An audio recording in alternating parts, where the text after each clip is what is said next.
So what are we saying then, Peter, really? Are we saying that whatever your level of retirement saving, even if you've got a few £1,000s tucked away that isn't in a proper scheme or anything that you've just been putting aside, is it still worth coming to talk to an IFA at least once? For those clients that have smaller pension pots, the IFA will have to charge a fee. Right.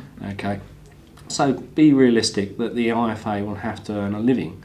So he will charge you a small fee to sort out the problem you have in respect to your pension. Right. But to just go ahead and sign papers, give it back to the insurance company, in my view, that's a mistake. You should seek independent financial advice, get an opinion from an IFA, and see whether or not we can give you a better rate of return than it's offered just from the straight insurance company.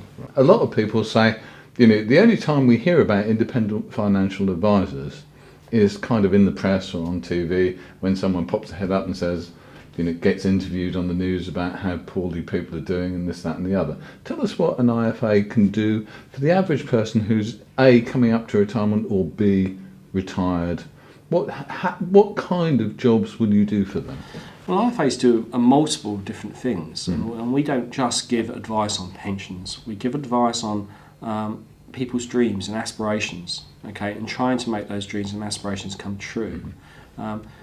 It's all about trying to work out where a person wants to be in the future, 10, 15, 20, 30 years down the road, and then trying to come up with a plan of get that person to that place where they want to be.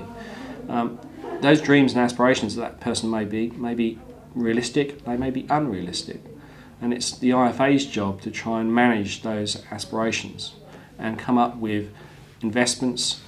We give advice on investments, we give advice on pensions, we give advice on protection needs, and people don't realise a lot of the time that there are genuine protection needs that people have. When they're younger, they may have small children. I always find it fascinating how many people insure their car fully comprehensively, but never insure their lives. How bad is that for the children that they may have? So we cover a number of different areas, and we also try to get people to think about their futures.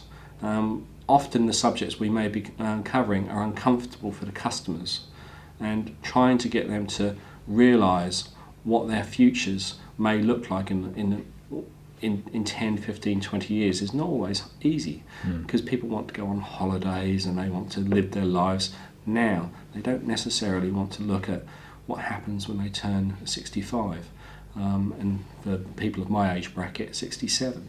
Because state retirement's getting further and further down the road.